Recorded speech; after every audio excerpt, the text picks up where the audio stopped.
All right, we are live. Hi, everybody. My name is Paul from the Crypto Badger Clan, and today I have some guests that are willing to spend time with me. I don't know, I tricked them into to hanging out with me, and thank you guys so much for making time. And I would love for you guys to introduce yourselves and let everybody know what amazing work that you do in the food space. Awesome. Oh, you want me to go first? Yeah, you go. My name is Ashika. I am David and I. We both own Faka's Island Grill. And yeah, that's who I am.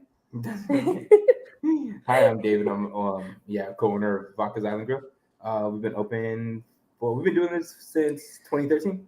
Yes, we've and then been open at a brick and mortars since 2018.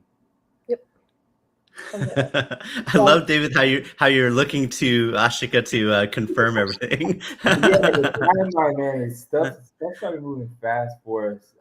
Those last 3 years is when it really started moving. Yeah. But we've been in the food game for since, like you said, what'd you say? 2013. Since 2013. That's a really interesting story.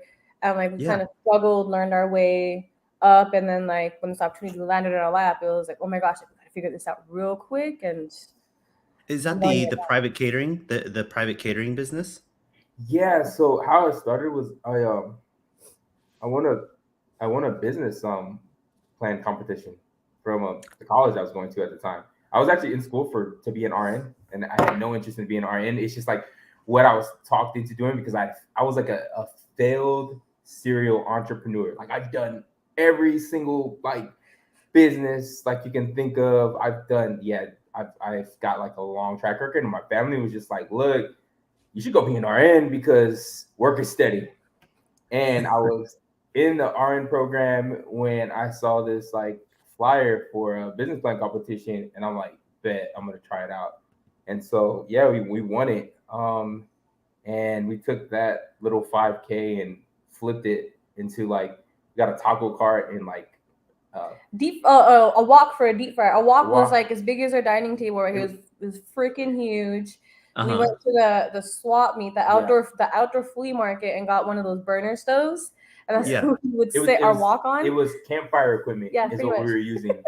And no so way. We were advertising on Craigslist and Facebook, and I think just word of mouth and just consistency, we were put in the right places at the right time. And then for a few years there, we were an underground name because we were discovered by the marijuana industry, and we did all of their what's called sessions. And so when people would know who we were, we would know why, because the marijuana industry tapped us for a lot of their secret events that they were having at the time. That's so cool.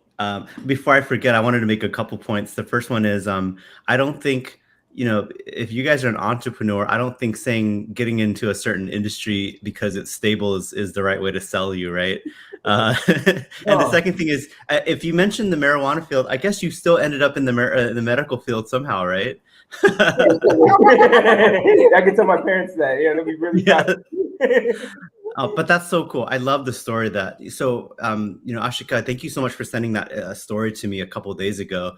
I knew there was a lot more color, and so I'm so glad that we're talking now because you won a competition. Was the business idea food as well? Food? It was this. So it was the fusion. My whole thing was it was a idea that I told my friends in high school that I was going to do. I just knew when I started researching it, how much it would cost to open up a restaurant. And so I thought I had to have all these side hustles in order to flip to get the restaurant, right? And the idea was, I remember we were driving and we saw Taco Bell, and I was like, yo, they do this with Mexican food where, they kind of westernize it and Americanize it because that's not authentic Mexican food. You look at Pan Express, I'm like, that's not really authentic Chinese food. It's why can't we do that with island food? And so that's where the idea was born. And I was like, I after high school, that was my intent.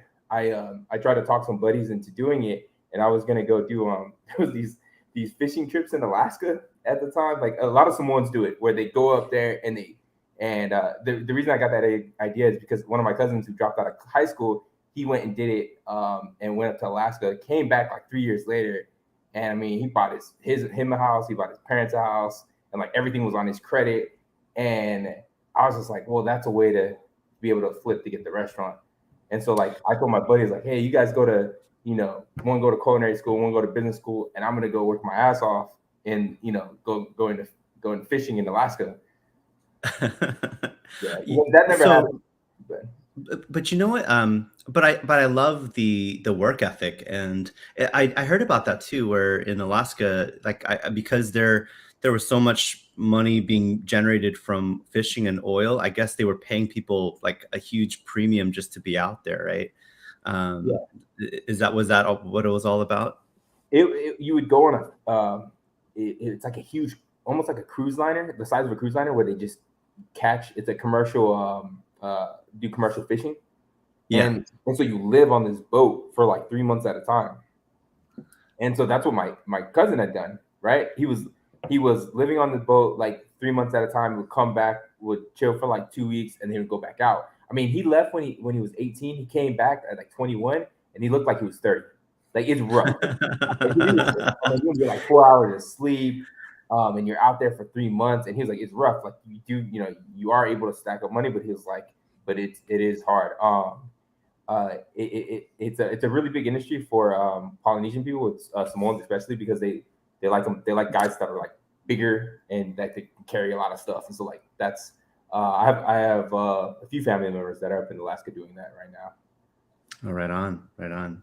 No, but again, I mean, praise the work ethic, guys, and that's no wonder you're able to handle the restaurant business, because it's not a typical business. And you really got to love the thing, or else you'll be eaten up alive. So as far as your so you mentioned a couple of things I wanted to point out. The first one is you mentioned how Panda Express wasn't authentic, and I wanted to make a point, because there's a lot of people that I consult for where whenever they say we want to be the most authentic this or that, I already immediately worry that they're going to be in a world of heartache, because when everybody's it's just like trying to beat the cheapest. It'll be like a race to the bottom. Or if you're going to try to be the most authentic, it's going to be a race to one up each other all the time. And it's not a game that many people win. So in the case, perfect example, you already know, like I own the Halal Guys. When we first opened, we got so much crap from people who are like, oh, you guys aren't authentic Middle Eastern food. And I'm glad to respond back and say, I'm glad we're not authentic, because you're just going to get so many haters. We wanted to be the most the coolest, most approachable New York street food. Had nothing to do with authenticity on the food side. Just like Chipotle, they're not real Mexican food, but they made it approachable to mainstream America, right? Panda Express, definitely not authentic, but they made it approachable to mainstream America. That's what I love about what you guys are doing with Faka, because I bet that there's probably some fusions that aren't authentic, but I'm glad, because you don't have to play that game, the comparison game, and you guys have your own way to be more approachable to the customers, and that's already in the name too, and the catchphrase, like, it's so fucking good. but that brings up the fact that, like, okay, so I'm first generation American, Samoan, but I was raised in Missouri. So like, what's authentic to me, like me being genuine, I'm like, what my culture looks like is going to look different from someone that's from the island, that's someone from California. And so it's like, when you're dinging me for not being authentic, I'm like, no, this is what I grew up off of. I grew up off of Taco Bell. You know what I mean? Like, you're not gonna, no. This is when we started really like taking off. It was when I just started not giving a fuck and just being like, I'm going to double down on whatever the hell I am. And the thing is, other people who have that story, who was like, yeah, I didn't really mess, with taro and with like corned beef, but I ate McDonald's all the time. You know what I mean? And it's like, you get it. You know what I'm saying? So it's like, when I speak to them, it's like, these are the kids that are coming after. You know what I mean? Because like the old traditions, it's like everything's getting westernized. And I mean, I'm just being more authentic to how I was raised and how I grew up. Correct. And it's not authenticity. Sorry, you're right. It's not authenticity to like the culture, the people's food, but it's authentic to you. Yeah. And it's hard to, when you do that, it's hard to compare now, right? And that's what makes you stand out. So proud of you guys for that. And and another cool thing is just like the reason why I got into halal guys is because everybody's done burgers and pizzas, and I didn't want to play that game because I knew I wouldn't win. I chose Middle Eastern Mediterranean halal guys food is because no one has done anything from a leadership standpoint when it came to Middle Eastern Mediterranean food. I think the same way as you guys, where I mean, I guess island fast casual has not been dominated by a large competitor yet.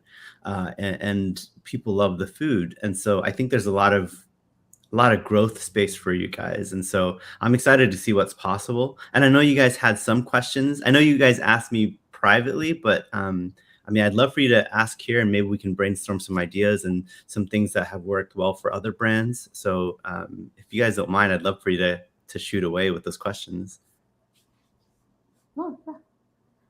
About like just growing in general, like what something that we've learned, and this is kind of like where I started coming in when I like when I left and like when I 100% joined into building everything was like breaking down things and like trying to build up the processes like that's where we were at like this last year or so, right? Yeah, I'd say the last year, because that was kind of like my background is like breaking these essentially like behaviors down, right? And like let's make it scalable, let's make it easy so like I could have a high school kid come in and like do these things, because that's really like how you can become scalable, you know what I mean? Correct. So by the way, can you share what your background is, because that was very interesting too? Oh yeah, so I actually have a master's degree in applied behavior analysis. I'm sitting for my boards to become a board certified behavior analyst here soon. That's what I'm studying for. So my background is in behavior analysis. So I work with kids on the autism spectrum. I've done, like doing assessments, report writing, training my therapist to effectively work with them. There's a lot of data collection involved in that. A lot of writing, a lot of report writing. There's a lot of parent training. It's essentially like, in a more like rough way of saying it's behavior manipulation, but for more socially acceptable behaviors or behaviors that are more acceptable for like what the family wants to see. So like whether that's increasing the verbal behavior, whether that's increasing safety awareness, whatever that looks like for that kid or for that person, right? Yeah. And then are there certain age ranges that you work with mostly? So at my company, we work from kids from 3 to 21. The kids that I worked mostly with were like middle school age kids. So man, I don't even remember. I want to say from like 6 to probably about 12 was my age range. Got it. Like on the younger side. So are you bouncing back and forth between that work and also Faka's as well? and your kids and your family and your Yeah. Actually, before we get into like the whole scaling thing, I'm pretty sure other entrepreneurs like myself would probably be curious to know how you guys divide and conquer and manage that craziness, because a kid is not a part-time job. It's not. They are full-time. So how do you guys manage that? I'm kind of curious. So we have a 3.5-year-old and a almost 2-year-old now. Congrats. They are in daycare Monday through Friday. Yeah. Which is why we're having this call right now. We're having this call exactly at the time that your kids are okay. Go for it. Yeah. So they're at daycare Monday through Friday. And then the evenings, how we have it is there's certain days where he works, like there's 2 days where he works a double. So Monday, Tuesday, like he's not home for for bedtime routine, but we split the routines. So like he'll do morning routine and I'll do evening routines, and that's how kind of we're able to split our time with them. On the weekends, if we don't have to work, then we dedicate our time to our kids. Like let's go do stuff. Let's just spend our time with them. So that's when we try. We can't, obviously it doesn't happen, but we try to really like stay off of our phones, try to do those things. But the weekends is when our staff usually is like, messaging us about certain things. So we can't completely put it to the side because we still have to be there for that. But we try to make it a point to go like travel with our kids like at least once a quarter. And we've started that. I think we started it last year, honestly. Yeah, we started it last year. And how we plan that is we let our staff know, like, we're going to be gone from this date to this date. So make sure everything that needs to get done is done while we're here. And then our shift supervisor, he is the one that's in charge of everything. So if something goes wrong, we, like this is where the roles are at. So like you are you are in charge of everything when we're gone. So we let everyone know, like, he's your main point of contact. That's when he kind of opens his availability up a little bit more.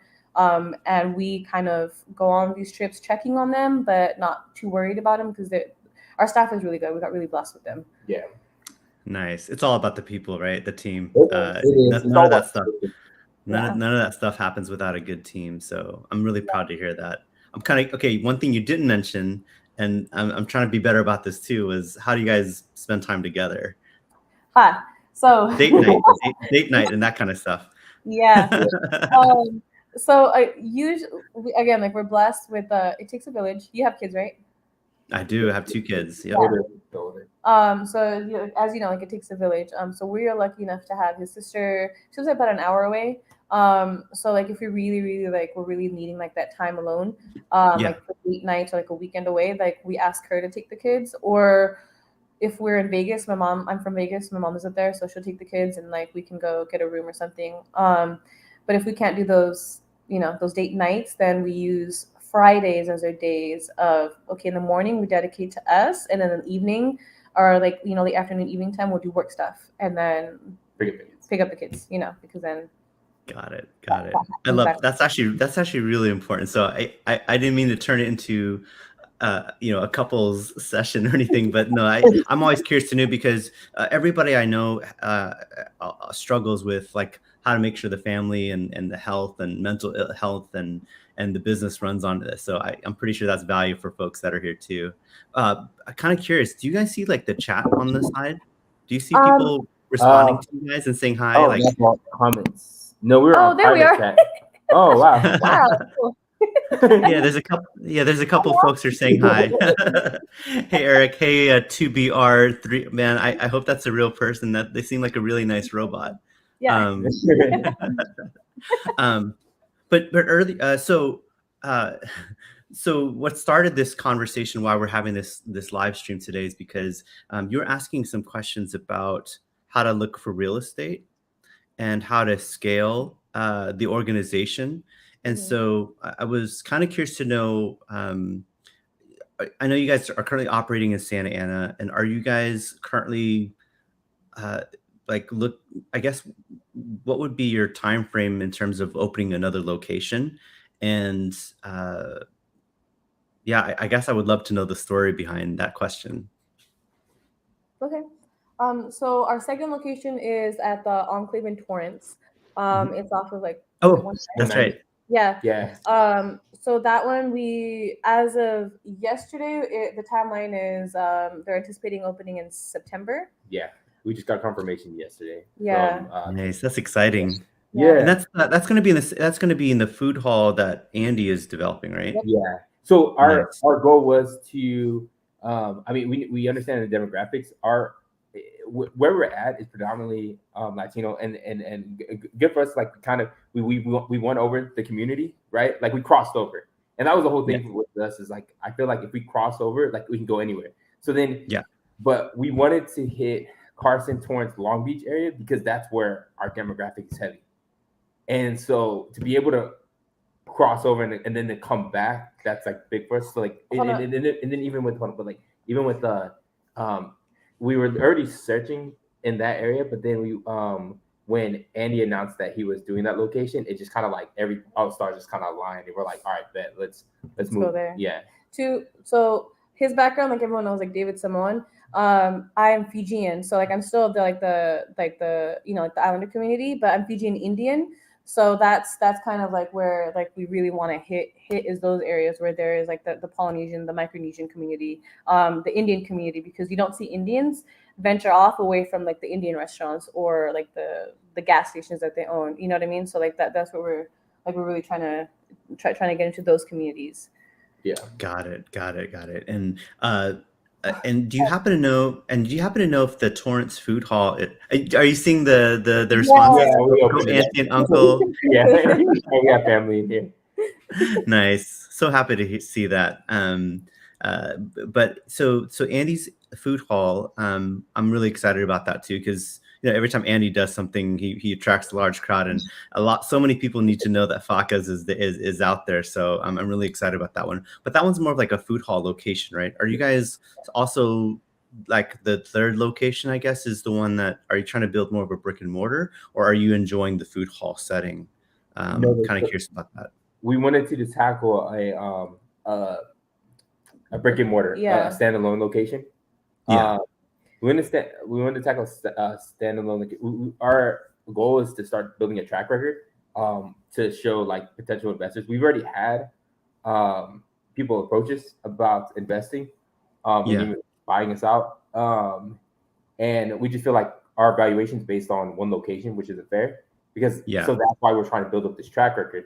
So next goal is to build a standalone location, and then we want to open up out of state so we can run one remotely. So then that way we can show like, hey, these are turnkey locations, and we're operating them, remotely.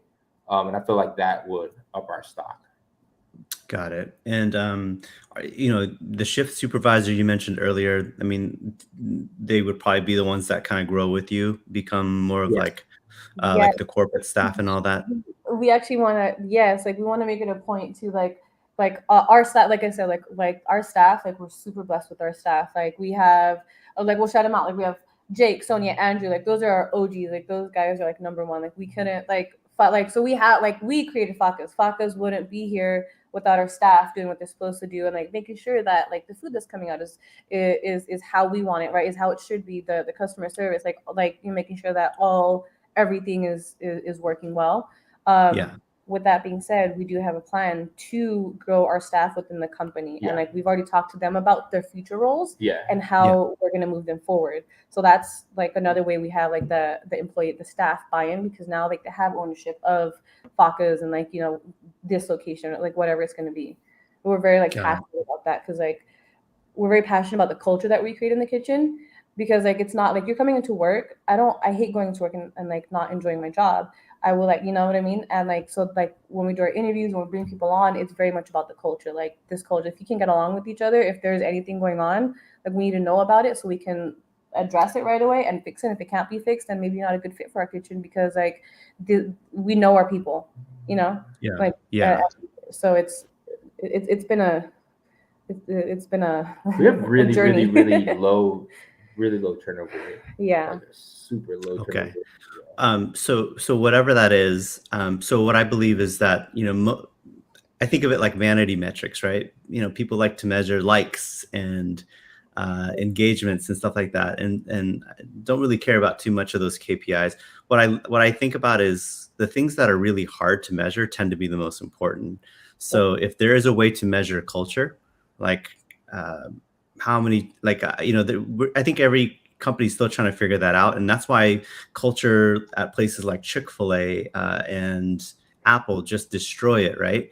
And so if we're able to figure out how to increase the culture or how to make it measurable somehow, maybe you can measure it based on maybe how many friends are referred into the company because they want they want to bring their friends in because they love where they work so much, or if you're able to do really cool things like maybe how many times you guys go out as a team, as a company to hang out at, you're able to maybe create some kind of like magical formula for how culture is built. Because I agree with you, culture is pretty much what a lot of restaurant owners do not focus on.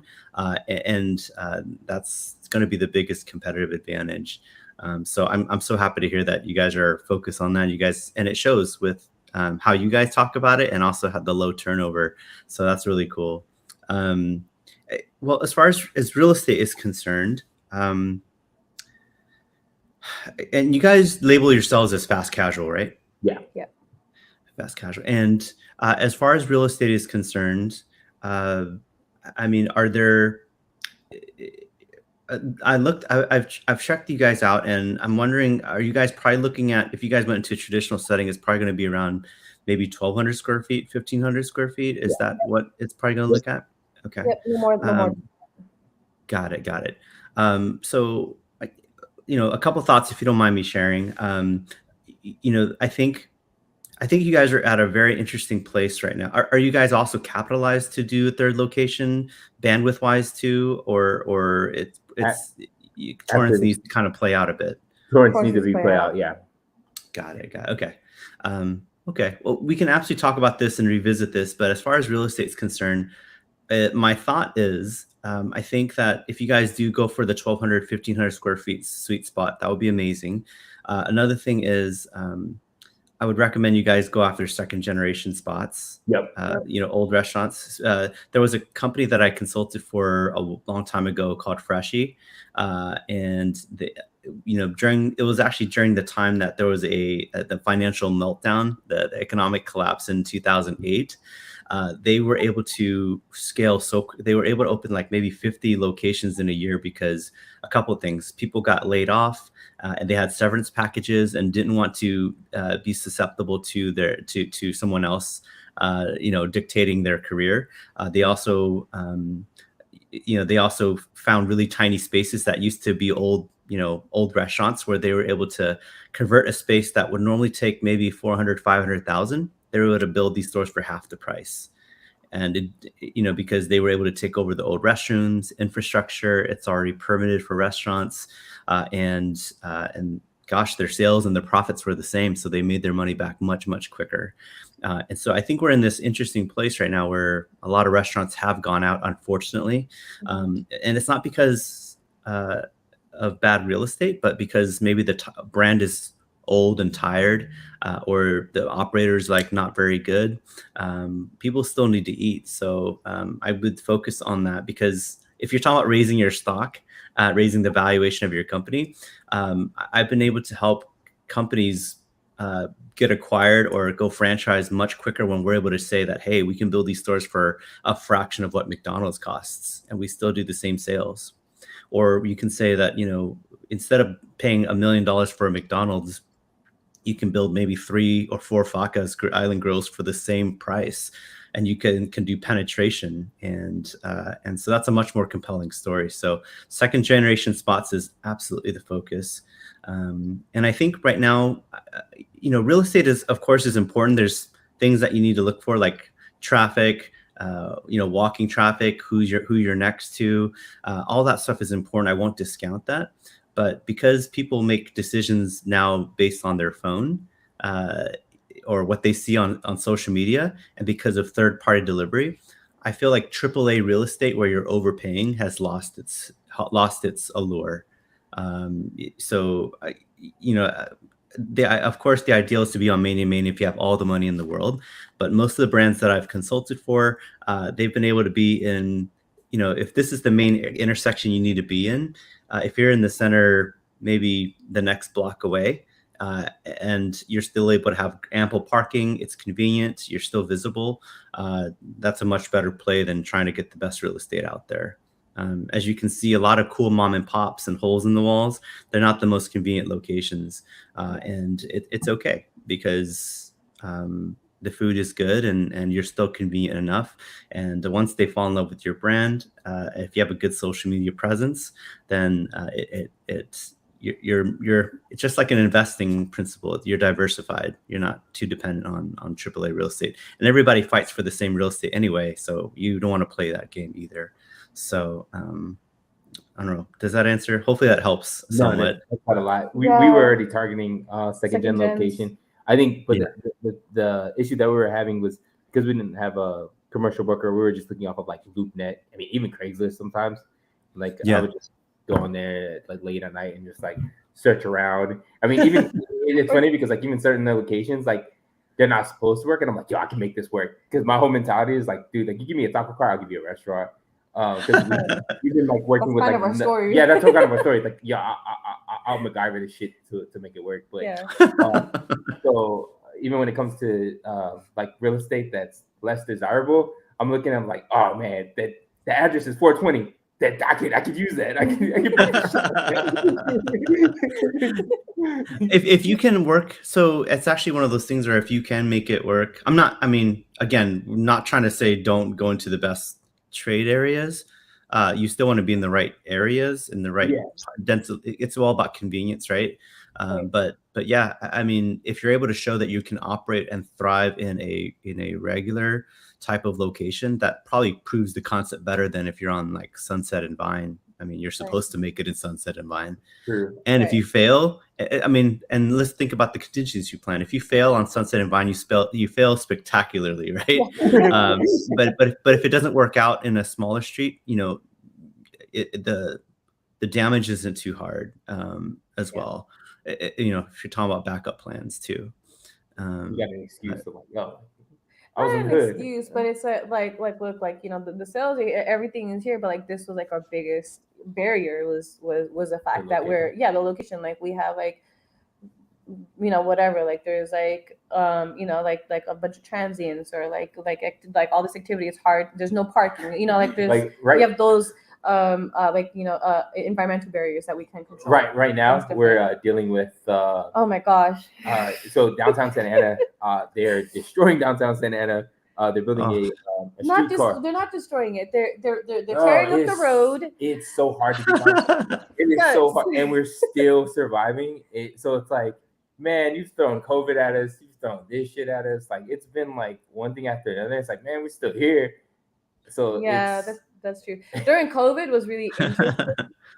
I don't know if you visited us during COVID, but like David was there like pulling all days. Like he would like randomly get like these like groups of people, and now he's like, shit, I just got like a 200-hour all by myself, and I'm like, what?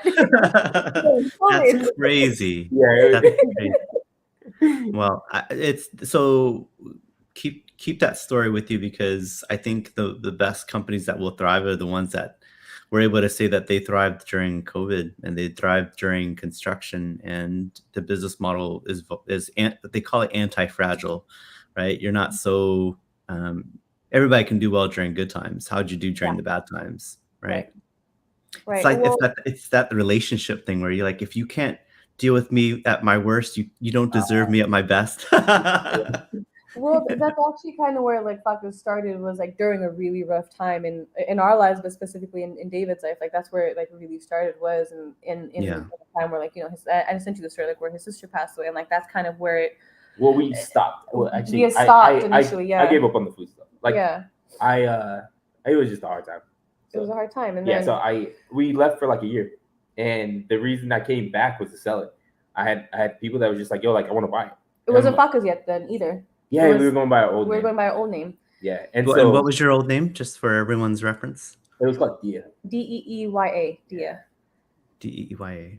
Yeah. And was there what does that mean? Is there a meaning behind that, or is that someone's name? It's a Hindi word. So like this is like it became Dia when he won the business competition. We're trying to find a name. Dia means light, right? During Diwali time, like we light the diyas as light. It also means to enlighten. So that's kind of where it came about. Yeah, I was actually one of my big influences is Roy Choi. Roy Choi had Kogi, and it was like a 4-letter word that I was like, that wasn't English, but it was catchy. Like, you know what I mean? Like, you know, non-speakers could say Kogi. You know what I mean? I was like, what's an ethnic word that's like, you know, non-speakers could just look at it and not butcher the hell out of it. You know what I mean? Yeah. Even though we named it Dia and we even broke down the way it was spelled, people still butchered the hell out of it, and I was annoyed with it. So, how did Fakas come about, the name, and why the name change? Yeah, so after a few years of doing, sorry, he keeps going off camera. Okay. After a few years of doing Dia, when the investors wanted to come in and buy, I just needed I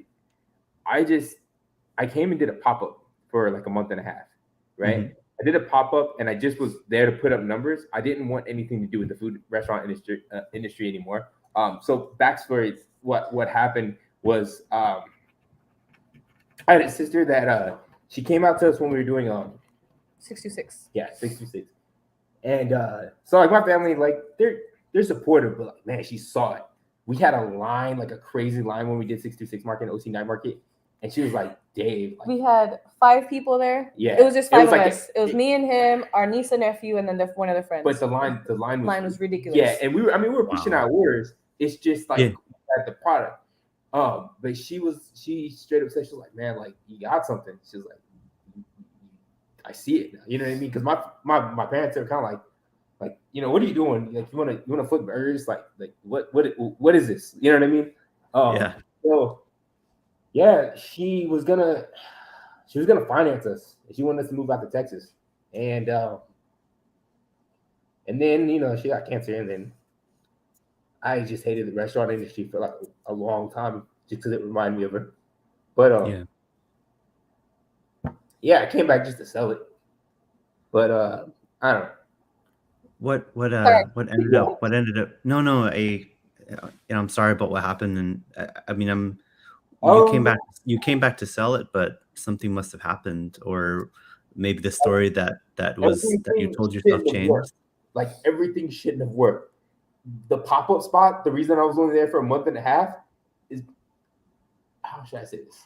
There was funny stuff going on there. The lady just wanted me to come in there, take over it, and like, there was funny stuff going in there. I didn't want to be a part of it. What happened was, when I put up those numbers, I didn't want to be a part of. I didn't want to be affiliated with what they had going on in that spot. I messaged every food hall I could get, like my top picks, and I was like, you know, Riverside, 4th Street, and there's one more I think you messaged. Anaheim. Yeah. And then Ryan got back to. He got back to me the fastest. He got back to me within like that night. And then I went to him and I told him I told him my situation. I'm like, dude, like, I put up these numbers. I've got this as like my reviews, and I need to get the hell out of this place.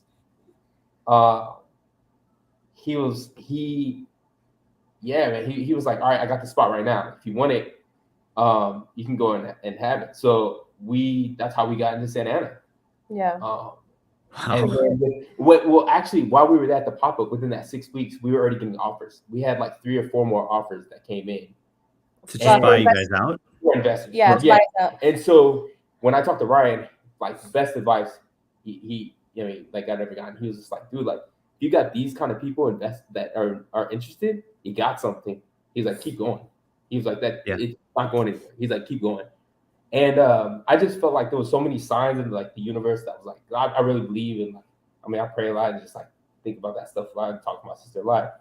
And I just felt like, if all this is working and it's not supposed to work, like, I'm here for a reason. So yeah, that's how we are where we are right now. The name came about. I think he still has the notes. He was like, which one of these notes work? And initially it was motherfuckers. And I'm like, that's too derogatory. These white people. They're like, oh, my kids can't go there. I'm like, how do we, you know, like try again? And so I think it was like a 2-week process of names. So like, he just wrote everything down, and then you're like, you know what I can do with the name Faka's, like, the marketing. we were viral within, like, when we opened. Within the first 6 months of the name, yeah. It was while we're at the pop-up. Yeah, you're right, because they made us a meme. So we're a Hawaiian meme. Was that when the family? Yeah, they made it. Crazy thing is, while my family was in Samoa, this is why we're still super small. Maybe like 2 months in, my brother-in-law calls me up. He's in Samoa. He's like, hey, he was like, dude, they know who you are out here, and I'm not really broadcasting out like that. He's like, they're copying your stuff, and he was like, but they think Faka's is like some huge restaurant in California, and it was hilarious to me because. Wow. Stella, yeah, because our youngest niece was like, Uncle, they're making your stuff here. And when I'm telling them that's my uncle, they're like, no, it's not. It's some big guy. It's some big company out there. It's a big company in America. And she was like, no, it's not. It's my uncle and like 2 people. And it was my brother-in-law's cousin. He like pulled out his phone and showed the picture. She was like, and my little niece is like, yeah, it's my uncle's spot. And they couldn't believe that it was just like some spot that was ran by like 3 people. Oh, that's so cool. So this is like, gosh, this is like affirmation. You guys are pretty much now you just need to catch up to how big your name is already. Pretty much. Well, you know how you like go to, you know how you hear about like certain spots, the hole in the wall spots, like in New York or like even Hawaii, and it might just be like some food truck or like some hot dog stand, and like you've heard of it, like, you know, a lot of people have heard about it. And then you go there, and it's, you know, I'm like, that's it. Like, it's the same, like 3 or 4 people, you know what I mean, that work there, and it's like, oh wow, like you guys' name is like this big. But you're right. But that's really cool, because when you get there, so it's kind of interesting because it's a cool phenomenon, because you hear all about it, and when you get there, you're like, this is it. Yeah. And then when you eat it, you're like, I get it. I understand. that's the magical part. So, right. And that's something that. Sorry, go ahead. Oh no, I love the name. It's because I didn't even know, like, is Faka is actually, does that actually mean something, or it's just. I mean, what you think it means? Yeah, it's pigeon saying pigeon is basically Hawaiian Ebonics, and so it's pigeon slang for that, but for fucking. So you know how like in Spanish, like anyway, you know what I mean, like that's it's like the island. Oh my gosh. Yeah, so And it's because the way it's spelled, and because it actually sounds like an island. It's just perfectly island branded. I don't know. It's so cool. I love it. And it's not too derogatory, so it's still approachable. They're really. It's funny because a lot of the Native Hawaiians that come and they'll be like, "How'd you get away with this?" Like they let you put that. I'm like, yeah, they did. I was surprised. I put that on my thing and I turned it into the DBA lady. She didn't say anything. She passed me back paper. It was like, oh yeah, you're good. Like, all right, cool, bet. I figured because they had bitchin' sauce and they had dicks. You know what I mean? I'm like, how can I get away with fuckers? Yeah. Yeah. They're like, oh, it's just another day. Yeah. No, really. Like, just another. Yes.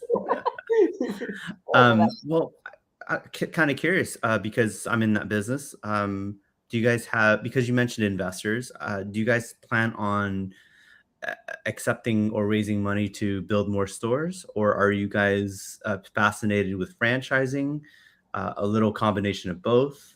Or, you and I are chatting in Discord and talking about NFTs. Is there like a DAO in place? I'm kind of curious to know what goes through your mind when it comes to like what's next for Fakas.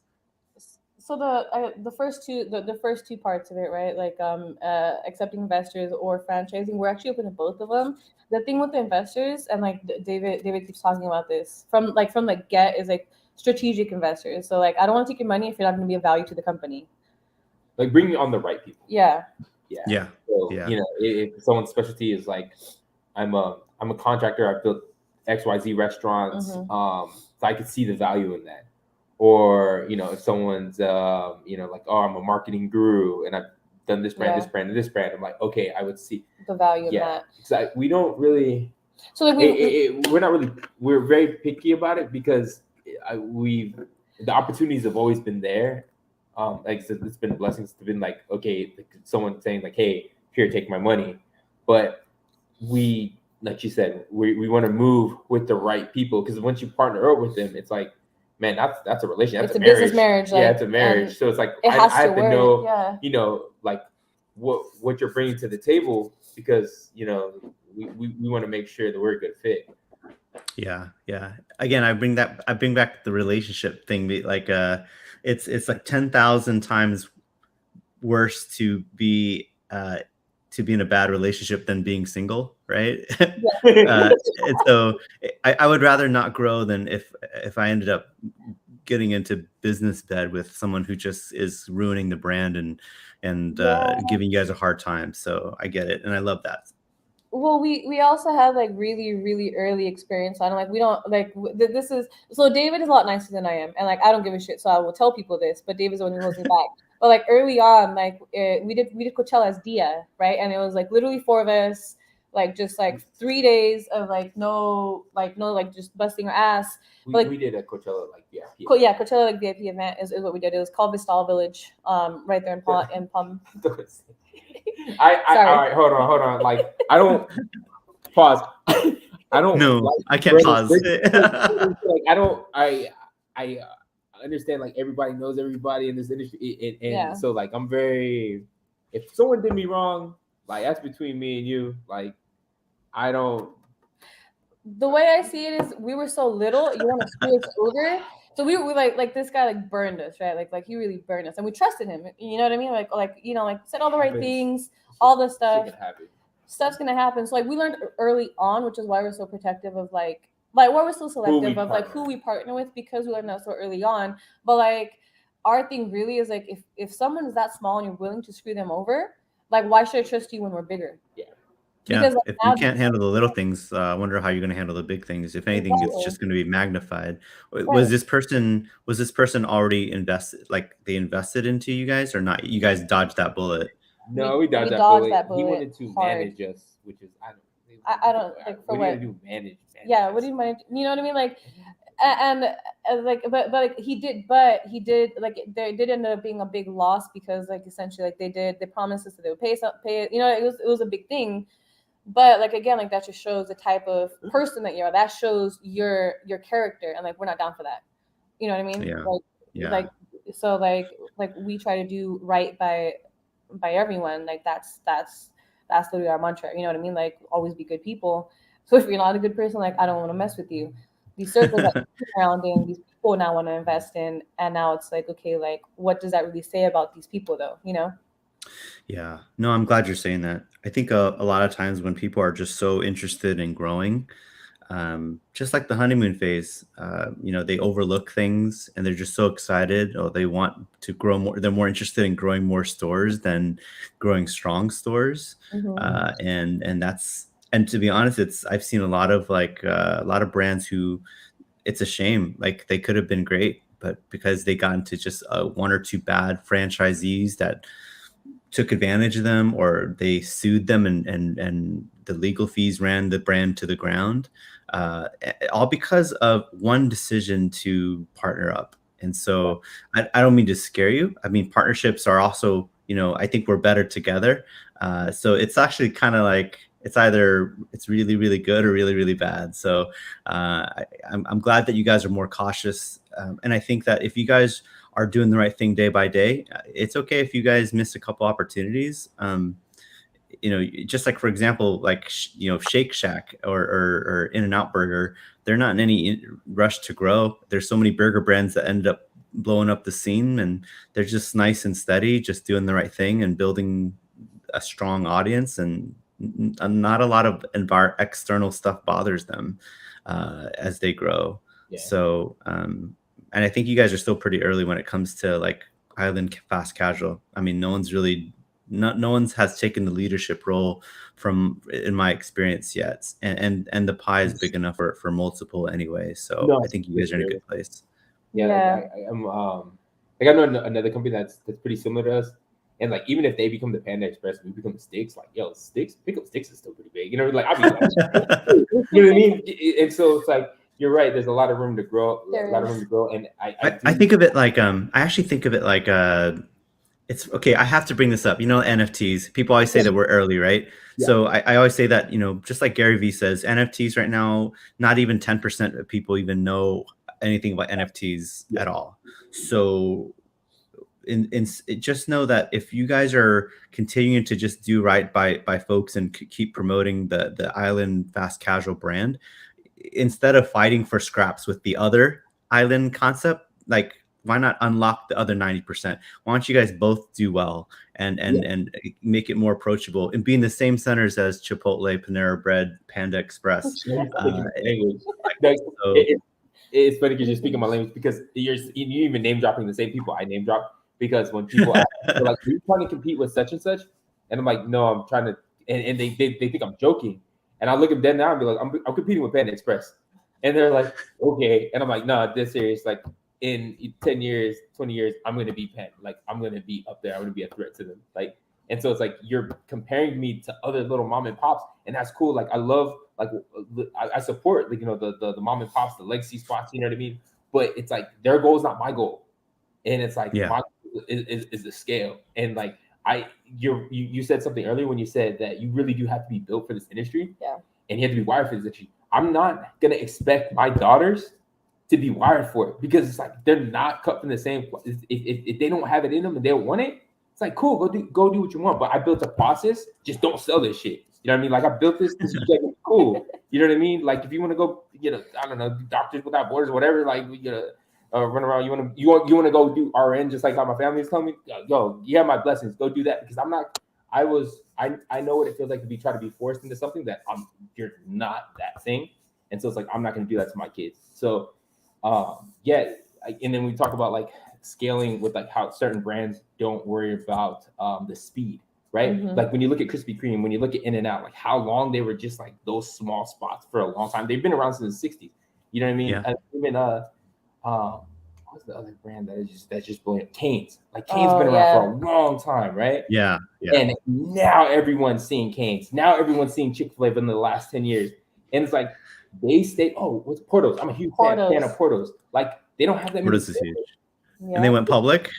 Oh no, sorry. I'm thinking about Portillo's, but Portos, yes. Portos up in LA, yes. They're a monster.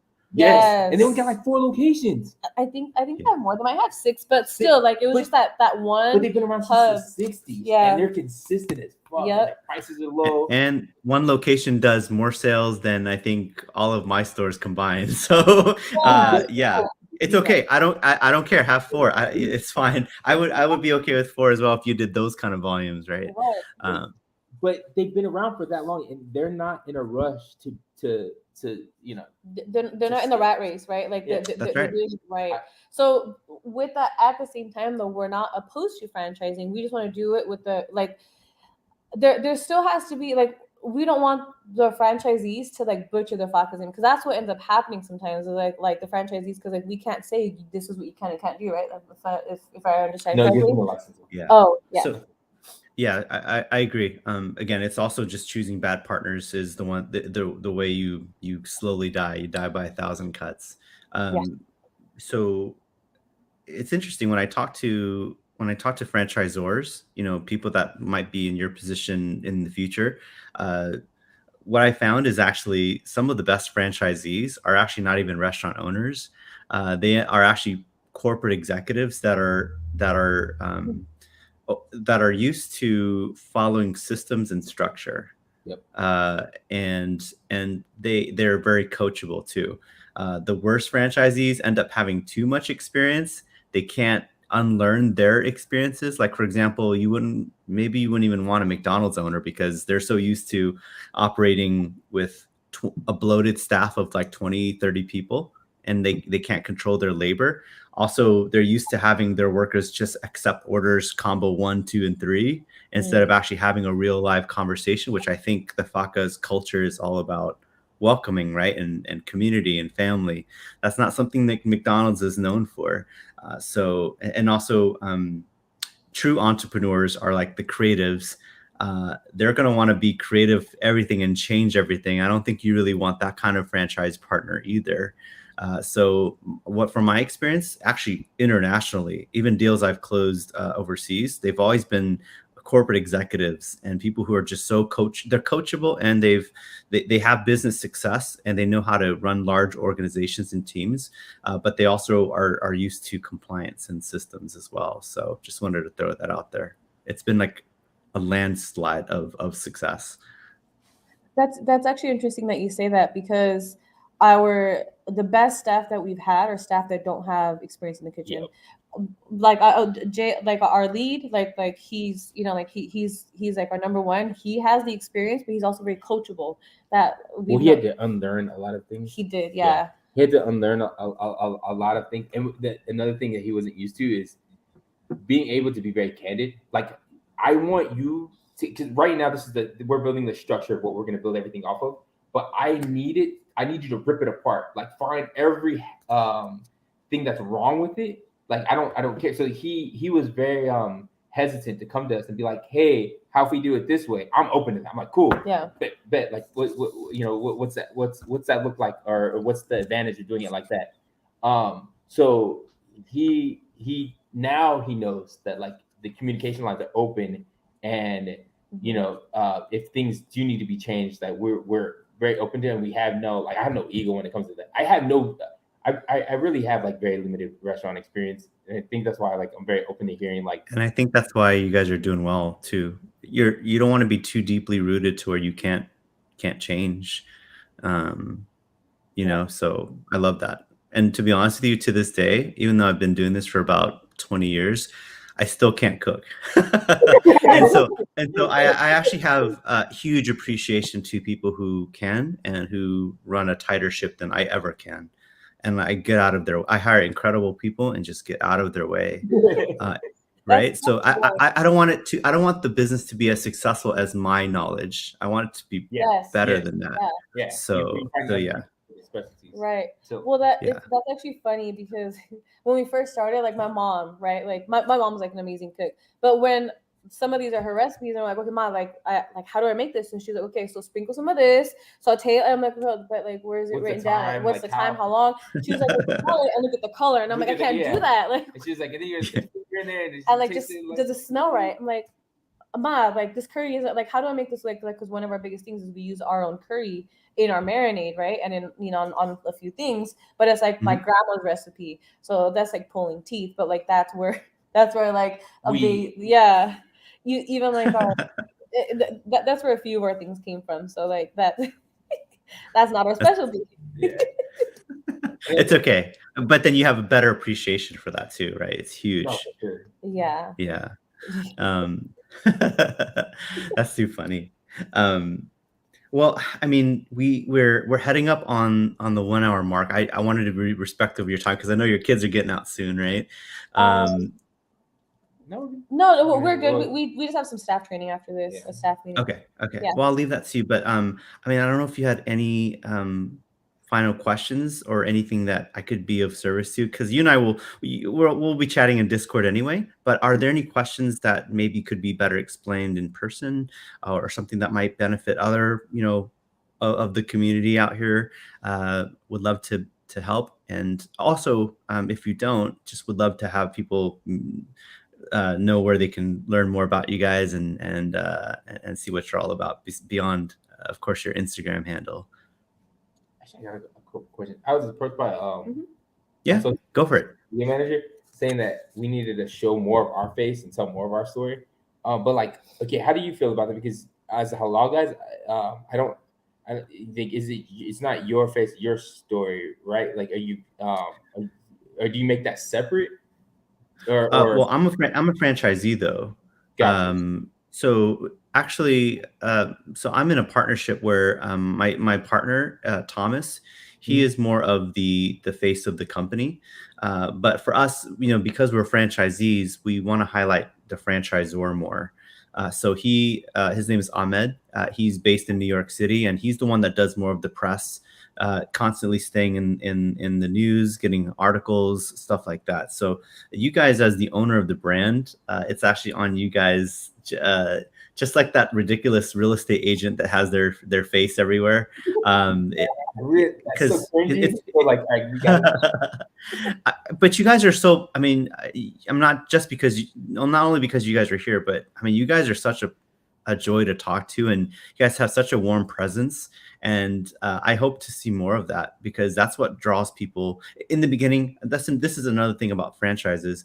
I go back to my other brand that I consulted for, Freshie. They only had 9 stores at the time when they started to franchise, and they didn't have a lot of financial performance. You can't really sell investors on limited financial performance. So we actually had to double down on his face, and double down on the story. So he was constantly on the news. And if you look him up, I'll actually send it to you as well. But if you look up Matthew Corin, he was constantly in the news, always putting messages out there. He just doubled down on that, and that helped attract so many people who love that. He's likable, and they believe in the mission and the story of Freshie, just like I want people to believe in the story of Faka's. And how you do that is showing your face and showing just the kindness that you guys exude, and your culture and stuff. Like, people need to know, people want to support that too, not just the food. The good food is like the baseline, right? Culture. If you pile on culture, personality, incredible story, all these other things on, you end up being less. People can compete with you less. So there's less that they can compete with, I guess. Sorry. Yeah, it makes you more personable and like more relatable, right? Yeah. And I think that's why Andy, I think, also does really well too, because people love Andy. People support what Andy does. Sometimes I can't keep track of all the things he does. I just want to support him. Like, I just want him to win. Just like now that I've gotten to know you guys, I want you guys to win. So like, it's good food was like, all right, good food. That's like the expectation. But now, like, meeting you guys, knowing your story, all the little details that you guys shared, I mean, like I want you guys to win too, and people just need to know more about the people behind it. So, gotcha. Sorry, I don't think I even let you finish your question, but no, that was actually. And he kind of went into the second one where, because my thing was like, my second one was like, how do you attract, so a guy like you that wants to be a franchiser, what's are there certain metrics that we need to, I guess, like hit, or what do you look for? Yeah, what do you? When you mean like what milestone that Faka needs to hit to start attracting and talking to franchisees, or what do you look for in a franchisee? Well, that's a good, yeah. Yeah, that's a good, yeah. I guess what milestones you would want Focus to hit before you would think about start franchising it. Yeah, good question. It ranges all over the map. I have consulted for clients that only have one store, and they ended up growing. They ended up franchising immediately, and then they opened up to 80 stores and got bought out by a public company. I've also seen brands that, for example, Halal Guys, they operated for 20 years in a food cart, and the moment they decided to franchise, we closed like 400 stores in development in the same year. And so again, this actually goes back to the story. And again, Halal Guys has been operating for 20 years. So it's that overnight success that took 20 years. Exactly. Right. And the other one was, I'll let you know, the other brand was called Elevation Burger. That brand only had one store, but also they were owned by an incredible couple as well. That just a really lovely family that just was on a mission. They were just sick and tired of burgers that were junk food, and they wanted to have something organic. So they created 100% organic grass-fed beef burger. And they hit at the time when everybody was all hot about Five Guys burgers. But Five Guys had already sold out. And so everybody else was like, oh, I need another better burger brand. And so they were perfectly timed to grow. And they ended up growing like maybe 10 stores here in the States. But I attracted a couple of deals to open, I think, 20 stores in the Middle East alone. And those stores did like anywhere, and they're fast casual. They did anywhere from like 3 to like 5 million per store. Out of a tiny 1,200, 1,500 square foot, 2,000 square foot spaces. So they're monsters. But to answer your question, sorry, I'm running all over the place. I guess there's no set way. I think as long, when you guys, the traditional path is to grow locally and then regionally and then nationally. You typically want to have anywhere from maybe 3 or 4 stores before you start entertaining interest. However, if you do run into a group that happened to be in town for business, tried Faka's, absolutely loves it, can't stop thinking about it. They own a large restaurant company. They run an incredible ship. They have the capabilities to work with Faka's, and they're a good compatible fit. It could happen immediately. It's the crazy things that happen when you just put yourself out there, and I always tell people that you want to grow locally, regionally, and nationally, and then like 100% of the time, someone just reaches out. They're from way across the other country, or they're from another country, and they just present themselves, and they were the right fit, and they grew, and that's pretty much how it happened. So I'd say just like In-N-Out, just like Raising Cane's, just keep on focusing on doing what you're doing, and I think if the opportunity presents itself, then let's entertain it. I think is how you do it until you reach a critical mass of like 3 or 4 locations. Until then, just do right by your customers and right by your team, and the other stuff kind of takes care of itself. It's not a really concrete answer for you, but that tends to happen much better. Just like if you're trying to same thing as if you're trying to accept investment capital now.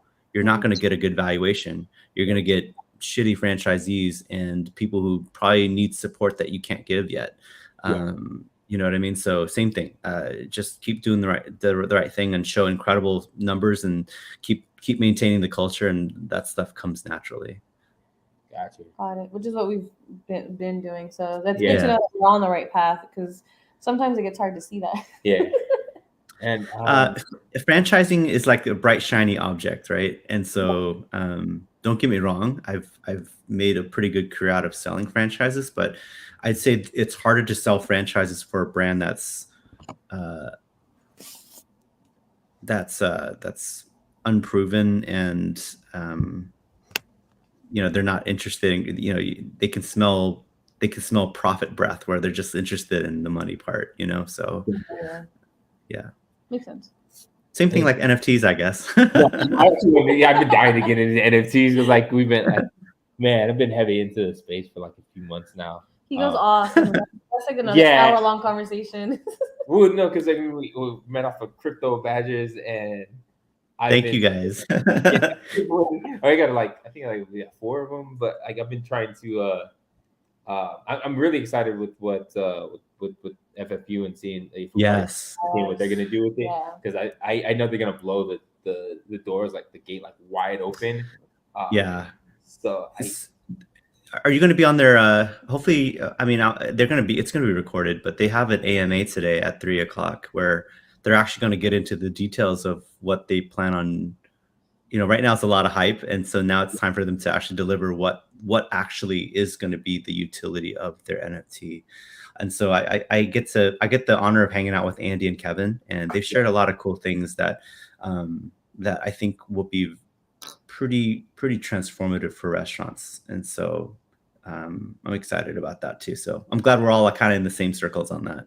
Yeah, man, we're excited to like utilize that. It's just there were certain things that was kind of hanging us up on like trying going forward with it, because we wanted to use it in such a way to where it was almost like pseudo going public, where we were and then having it be also like a / like GoFundMe / loyalty program, but it's stuff that they're figuring out. They're figuring out the kinks. It's so new. It's funny. It's crazy because like things that are new today will be like old next week, or be obsolete next week. It's like, oh, we're not doing that. This is we come up with it, and it's just so hard to like constantly keep up with it. Yeah, but most of them are like, why didn't this happen sooner? Or I can't believe this didn't exist before. Stuff like that. And those guys created an awesome team. Did. I was AMA yesterday. OMA. I was on the OMA. OMA. Today's Sorry, it's OMA. Order me. That's right. They have to be different. They have to be food related. They have to be fancy about it. They give this shit like different names. I was saying whitelists and reservations. It's funny because like anybody that will sit there and like listen to me talk about NFTs, I'll talk your ear off and I'll try to like explain it. My niece spent her spring break. She's right there. Hey, Uri, right there. She spent her spring break with us, and I broke down in NFTs for her. And I was like, yeah, we gotta get whitelisted for some projects. Got her in on the Discord and like the group chat. I'm like, y'all gonna go to sleep because like this girl has to go to school in the morning. Like she's gonna be in class to record. It's too fun. It's too fun. Yeah, it takes up a lot of my time now. Like on my free time, I'm like on my phone. And she's like, what are you doing? It's like on my Discord. But like we have been trying to like get in the circle at to get in the circle with like Andy and like people like you, Paul, like all these people who have the knowledge, because like before we were Fakas, like we always look for those people. Like how can we ask these questions? And like no one wanted to ever help. Like one person did. We weren't. In Texas. We didn't. We weren't in the circle. Yeah, I mean, we're still not. We're still kind of like outside. But like, yeah, it was hard. It was hard for us to figure out like what do we do next. You also have to have a name. I feel like I think he's right when it's like the food gets the food's kind of like the thing that gets you in the door, and it's like it was the food and the branding that I feel like now opened up people to like talk to us. Where it's like it's like, okay, now I know who you are. Yeah, now you have something. Let's talk. Yeah, exactly. Yeah. Well, I mean, as we move forward, I think the companies that do grow are the ones that are in the right community. So I'd like to believe we're all in the right ones. And don't ever hesitate to ask any questions. I would right now I'm so obsessed with the NFT space, and I feel like all my restaurant and franchise experiences is going to waste. So please don't let it go to waste.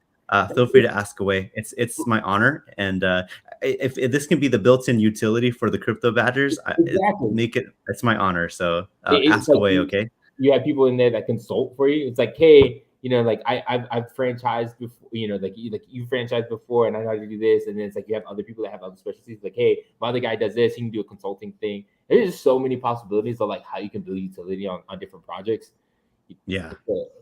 Yeah, I think what was the huge hang up for us is like how to verify wallets in store, because that wasn't a thing. I talked to this company the day before yesterday because I was on a Discord where they dropped the POS system that was integrating their NFT for their boba company, and so I called the rep that had reached out to me like a few weeks before trying to get me that same POS. And I asked the sales rep, like, hey man, like, how are you guys verifying wallets? That's what I need. And he didn't have any idea. He was like, hey, well, I'll tap the guy that's in charge of that team that's integrating the NFT wallet to that POS for that restaurant in LA. And I'm like, all right, cool. And so he calls me, and the way that it's being done right now is so crude because it's so early on how to do it. You know what I mean? When he was like, okay, you send me the addresses and the phone numbers of the people that have that NFT holders, and then I asked them, like, well, what happens when they resell? Like, so am I constantly having to update you the names? And he's like, yeah. And I was like, dude, that's not gonna work. Like, how if I sell like all these NFTs and I'm constantly having to, reach out to you and let you know, like, hey, this. And it was getting updated once a month. Where's the IRL? Like, even like how do I validate it in real life? Like yeah. Well, because these just resell. My bad. But it's just like anything, right? It's supposed to be clunky early on. So the sooner you can get over that hump, the much sooner the adoption and the efficiency starts happening. But I did research this company called tokenproof.xyz. I think they do in real life token verifications. So that's something to do. I know Andy and Kevin are also working on a solution of their own to make it a little more integrated with restaurants. Campus Metaverse, the guy behind that one. Oh yeah. So they're working on that. They're working on it. Until then, don't, I guess, have a little grace on these technologies, because if you're able to implement it, that's where the alphas and the tech forward people start doing it first, and then the mass adoption happens, right? That's just the normal progression of things. So just the fact that you're out there and doing it you're going to be worlds ahead of everyone else. It's like a race to arms of who can create this. It's like everybody's waiting on that part, and then I feel like everyone's going to jump on whoever has it first. And like, all right, cool, bet we're integrating that into our, in our retail spaces or in real life environments. So it'll probably be, we're talking right now, and it'll probably be a thing within like the next month. Like somebody already had it, has it. You know what I mean? Yeah. So, what was the company that you named? You dropped? It's called Token Proof. Tokenproof.xyz. I'm not affiliated, not anything like that, but I've been reading how they do things. It's really cool. You just pretty much scan something, and it pulls up your wallet and it verifies whether you have it, and you're good to go. There's also, I went to a social event a couple weeks ago for this project called Little Lemons. I don't know if you've heard of them, but they were giving out free gifts and swag to lemon holders. They didn't have any way to verify who was who. They just pretty much checked their phone and said, "Oh, does your phone have the NFT?" They just pretty much went on the trust system. But it's crappy like that. But even then, the event was packed and it was a very successful event. So again, just as long as you're able to allow it or promote it, if you're really able to say that we give you like a free meal just for having a Bored Ape, for example, just the fact that you do that, you're already getting a ton of attention and noise. So that's true, because then you just kind of adapt. Like it's like with COVID, like you had to adapt with COVID, right? It's like now it's like I'm adapting with like with the NFT and how it's changing.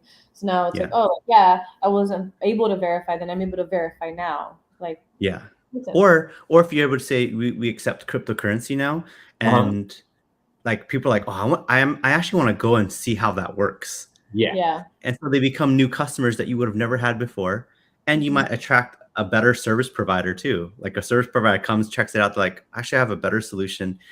And that's how the dialogue starts. That's how the improvement starts and the iterations start. You have to put yourself out there, and even if it's like a clunky machine, like you're getting the attention.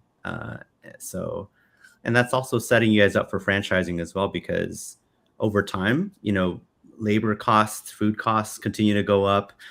Inflation is going to be not in your favor. And so if you're able to communicate that you're trying to use Web3 technology, you're also communicating that you're probably going to be a lot more profitable than other restaurants as well. And not only that, if you guys do want to have like a good culture where people are always like suggesting things and loving on people, one thing I do realize is that people don't like working at restaurants anymore because they don't get paid enough and they're doing a lot of crappy work. If you're able to use technology to make that stuff go away, they can actually focus on enjoying their work. They have the time to make suggestions to make you be better. And they also have times to love on your customers too. They're not busy like, oh, there's another customer, but I still got to do this whatever report, right? So instead, like if that problem went away, now they're just like, it's a joy, it's an honor to serve customers. So technology is the way. Well, you also touched on something about like attracting people with technology, but the thing, if there's a lot of I've noticed in the space in like the restaurant industry, people will take a pay cut to go work for somebody else because it's like, I want to be in that clique. In the circle, I want that beat. Yeah, it's like working for Supreme. It's like, I'm getting paid minimum wage, but I work at Supreme. Like, and so it's the same thing with restaurant industry. But if you're doing Web3 and you're attracting all these kids that are like, hey, I'm really into Web3, and you're doing something that I see like long term, I want to be involved with. Now you parallel their success with your success, and like they're more invested because like they're like, well, the skills that I'm learning now, the things that you're doing is stuff that I want to be doing. Not maybe not necessarily with the restaurant industry, but it's like, oh, I got this brand, I want to be able to build it with like NFTs and stuff like that. And then now they're really learning. They're really just invested in like in creating like other things for you because like they know that that stuff that they're just interested in. You know what I mean? So yeah, you're right. Absolutely. And they're probably going to create a solution that you would have never been able to do yourself. Yep. And you might even get it for free, or for the investment of the wages that you pay that person. So yeah, again, if you take away all their administrative tasks, let's say you pay someone $15 an hour, like, I don't know if you really want to be paying someone $15 an hour to do administrative crap that technology can make go away.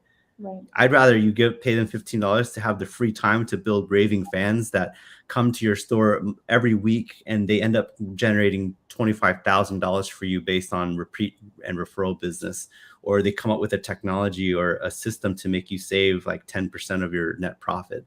Like, I think of it that way. And so, that's how I think about technology as well, and the whole Web3 space. So, it's not just silly JPEGs, right? So I've just justified you being able to spend late nights looking at NFTs, guys. So I mean, she doesn't even know. Like, I'm setting my kids up. Like that's what I tell her. Like, our kids are gonna be good. This is what's coming. Yes. Simply, I don't want to ignore the. Hey, Simply. But that's what. Awesome. Yeah, it was. You can make the transaction code to something like a QR code. It might work. He was talking about the checking the. That's how I had envisioned it. Is that like scanning? Yeah. Does that work? When you scan, because that's what Campus Metaverse they had on the video for Born and Hungry when they it was them scanning a QR code off the phone. So shout out to Elmer, by the way. Yeah. They show that you pretty much scan something that pulls up the wallet to verify, and then there's another. That was a separate system to actually make payment in ApeCoin for the food. And Yeah, they were the first to do it, and no one can take that away from them. No competitors can take that away from them, you know? So it's pretty cool. We'll wait for that to open up to the rest of us. Because I know like any of them got that unlocked. It's like a beta right now. Yeah. So no, talk with them now. Make it like no, Fakas needs to be in the beta. I mean, we can try to see if they'll let us be in like a FFU collab type of thing and be like, hey, we can give people in the Discord some type of like. Because we gotta hop on the OMA at 3:00 to ask those I questions. always feel so uncomfortable. Do you guys talk to Kevin? Do you guys talk to Kevin directly? Yeah, I always feel like, yeah. but I never want to bother anybody. That's Listen, like, David don't want to talk to people. That's why I'm up here just like, hey, what's up? What are you doing? I talk to them. I just feel like I'm so small compared to certain people. So I'm like, yeah, I don't know what kind of like if I it's very humble. Yeah. So if I come up with an idea or something like that, maybe it's just something that's like too small for them to be like, oh yeah, we'll get that to that when Right, how about this? I'm gonna give you a different perspective. David, how dare you not share Fakas with the world? No, let's we'll end this right now soon, but but let's connect because I think Kevin and Andy that's actually part of their utility. They probably won't be able to cover it in detail on their OMA, but I do want you guys to talk to Kevin because he's actually working on something again to kind of lift everyone up in the restaurant business. So I'm gonna see if they can actually make it speed it up. So okay. I'll get you guys connected, okay, on that. Oh, for sure. All right. But guys, thank you so much for your time, guys. And I hope this was helpful. This was a lot of fun for me. Again, now that I've met you guys, I want you guys to win even more. So any final thoughts for anybody watching? Thank you for having us, Paul. This was fun. We're really nervous. I was just seeing if anyone had any questions. Yeah, I can only do one thing at a time, so it's kind of hard for me to see like the comments and all that too. But yeah. But Crypto Kisses, she's actually from Australia. She's a restaurant owner in Australia that runs food trucks, and so it's cool. I feel like this has kind of brought everyone together, and so I'm just again glad to have met you guys. And if you guys have any other questions, please let me know, and we'll chat on Discord. Okay, guys. Okay, yeah, sounds good. All right, thank you. All right, bye guys. Bye everyone. Thanks for joining as well. Thanks, guys. Bye y'all.